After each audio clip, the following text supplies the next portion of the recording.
FIR करवाने के बाद पुलिस मुस्तैदी से अपनी एक टीम बनाती है। डोंगरगांव थाने की टीम रहती है, साइबर सेल की टीम रहती है।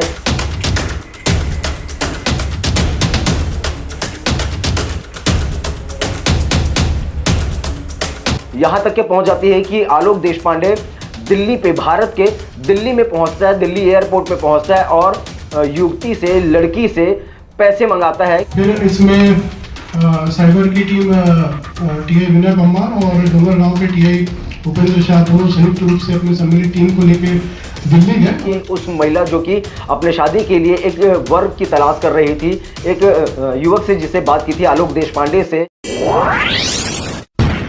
डोंगरगांव थाना क्षेत्र अंतर्गत एक महिला फेसबुक पेज पर शादी.com नाम के एक पेज पर जाती है और जाने के बाद अपने लिए एक वर की तलाश करती है। इस तलाश के चलते में इस महिला को एक युवक का पता चलता है जो कि आलोक देशपांडे के नाम से वहाँ पर अकाउंट दिखता है, उनका प्रोफाइल दिखता है। उनसे बातचीत होती है। आलोक जो कि अपने आप को यूनाइटेड किंगडम का यानी विदेश का रहने वाला बताता है। इस महिला से लगातार कुछ दिनों बातचीत चलती है। अब आलोक देशपांडे के साथ में शादी करने के लिए ये युवती राज़ी रहती है। दोनों के बीच बातचीत चलती है और बातचीत चलने के बाद आलोक देशपांडे का कहना होता है कि मुझे अब विदेश से भारत आना है, मैं अपने काम धाम को पूरा यहाँ से ख़त्म करके भारत आना चाहता हूँ। लड़की का भी उस पर हाँ रहता है कि लड़का आलोक देशपांडे यहाँ भारत आ जाएगा और आने के बाद दोनों साथ में रहेंगे, विवाह करेंगे और अपना खुशहाल जीवन बिताएंगे। दरअसल ये मामला एक फ्रॉड को लेकर के है। इस घटना की पूरी कहानी को हम बता रहे हैं, पूरी कड़ियों को हम बता रहे हैं कि राजनांदगांव पुलिस ने आज प्रेस वार्ता लेकर के, प्रेस कॉन्फ्रेंस लेकर के इसका खुलासा किया है। ये पूरी कहानी उस प्रेस कॉन्फ्रेंस में बताया गया है। आज इसके खुलासे के बाद हम वो कहानी आप तक के पहुंचा रहे हैं जो इस महिला के साथ में घटित हुई है। दरअसल ये मामला 29/7/2024 को पुलिस के पास पहुंचता है और पुलिस के पास वो महिला अपनी पूरी कहानी बताती है, पूरी आपबीती बताती है कि विदेश के रहने वाले एक आलोक देशपांडे नामक युवक से उनसे बातचीत होती है और बातचीत होने के बाद वो अपने आप में शादी करने की बातचीत होती है और बातचीत यहाँ तक के पहुँच जाती है कि आलोक देशपांडे दिल्ली पे, भारत के दिल्ली में पहुँचता है, दिल्ली एयरपोर्ट पे पहुँचता है और युवती से, लड़की से पैसे मंगाता है क्योंकि वो विदेश से आया है तो विदेशी करेंसी को बदलना चाह रहा है। अब विदेशी करेंसी को बदलने के लिए वहाँ पर कुछ फॉर्मेट होती है, कुछ प्रक्रिया होती है जिसको फॉलो करने के लिए वहाँ पर फीस लगते हैं, अन्य शुल्क लगते हैं। वो शुल्क को लेकर के कभी 2 लाख तो कभी 2.5 लाख तो कभी 3 लाख ऐसे पैसे ये महिला के पास से लेता जा रहा था। आलोक देशपांडे उस फॉरेन करेंसी को बदलने की बात करता है और महिला से लगातार पैसे मंगवाते रहता है। पैसे आने के बाद भी उनसे कई दिनों तक के बातचीत चलती है।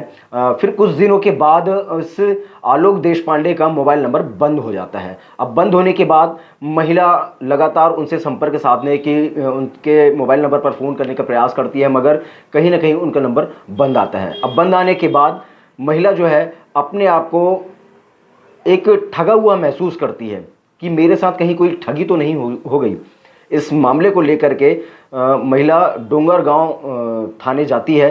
थाने में जाकर के लिखित अपनी शिकायत दर्ज करवाती है, एफआईआर करवाती है। एफआईआर करवाने के बाद पुलिस मुस्तैदी से अपनी एक टीम बनाती है। डोंगरगांव थाने की टीम रहती है, साइबर सेल की टीम रहती है। ये दोनों की संयुक्त टीम बनती है और टीम बनने के बाद महिला के द्वारा जो बताया गया एड्रेस होता है यानी कि भारत के अंदर में दिल्ली, तो पुलिस दिल्ली पहुंचती है उस नंबर का लोकेशन देखते हुए, ढूंढते हुए और दिल्ली पहुंचने के बाद दिल्ली के तिलक नगर में एक कमरे के अंदर का लोकेशन मिलता है। तो उस लोकेशन पर जब पुलिस पहुंचती है तो पुलिस भी उस सीन को देख करके अचंभे में आ जाते हैं।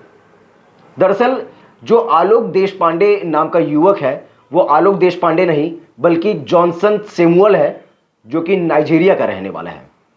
अब ये मामले का पुलिस को और भी खुलासा होता है कि उस आलोक देशपांडे उर्फ जॉनसन सैमुअल कहा जाए या जॉनसन सैमुअल उर्फ आलोक देशपांडे कहा जाए, ये एक भारतीय नाम बदल करके नाइजीरिया का युवक भारत की महिलाओं के साथ में लगातार ठगी करते रहा है। अब इस मामले को आज पुलिस ने प्रेस कॉन्फ्रेंस कर खुलासा किया है, मगर सोचने का विषय तो ये है कि सोशल मीडिया इतना ज़्यादा एक्टिव हो चुकी है और लोग इसमें इतना ज़्यादा फंसते जा रहे हैं, अपने आप को असुरक्षित भी महसूस कर रहे हैं, मगर कहीं ना कहीं किसी को बोल नहीं पाते हैं, सामने नहीं आ पाते हैं। वो लोग दूसरों से बातचीत करते हैं और बातचीत करने में भी ये चीज़ अपने आप में प्रूफ नहीं कर पाते हैं कि हम किससे बात कर रहे हैं। दरअसल इसमें एक ही किरदार नहीं बल्कि एक और किरदार है जो जॉनसन सैमुअल यानी कि भारतीय नाम कहा जाए तो आलोक देशपांडे का एक सहयोगी है, जो महिला सहयोगी है, जो भारत की ही रहने वाली है। पुलिस अभी उसके नाम का खुलासा भी नहीं की है और उसकी तलाश अभी जारी है, बताया गया है। ये मामले को लेकर के आज पुलिस ने पूरा प्रेस कॉन्फ्रेंस किया है और इस प्रेस कॉन्फ्रेंस के माध्यम से ये भी खुलासा किया गया है कि उस महिला जो कि अपने शादी के लिए एक वर्ग की तलाश कर रही थी, एक युवक से जिससे बात की थी, आलोक देशपांडे से, जॉनसन सैमुअल से जो बात की थी, उस मामले में महिला ने तकरीबन 15,72,000 रुपए से ठगी हो चुकी है। अब इस खबर को लेकर के आपकी क्या राय है हमें कमेंट बॉक्स में ज़रूर बताएं, लेकिन अब थोड़ा संभल करके आपको भी रहना पड़ेगा। योर वॉइस सीजी न्यूज़ के साथ सौरभ ताम्रकर, राजनांदगांव। 29 जुलाई को एक प्रार्थिया जो है वो डोंगरगांव थाने में आके शिकायत दर्ज कराई कि उसके साथ ऑनलाइन फ्रॉड के रूप में लगभग 15,72,000 रुपये की रकम फ्रॉड हुई है, जिसमें तहत जो जानकारी ली गई तो पता चला कि एक shorty.com में महिला ने एक ऑनलाइन सोशल मीडिया प्लेटफॉर्म से एक व्यक्ति से दोस्ती की जो अपने आप को यूके ब्रिटेन का रहने वाला बताता था और अपना वो पूरा बिजनेस समेट के भारत आने वाला है और उसकी रकम जो है वहाँ पकड़ा गई है एयरपोर्ट में। तो कस्टम से रकम छुड़वाने के लिए इसको रुपए की ज़रूरत है, पाउंड को रुपए में कन्वर्ट करने के लिए। तो इस तरीके से वो बातों में उलझा के करीब 15,72,000 रुपये के से फ्रॉड कर लिया।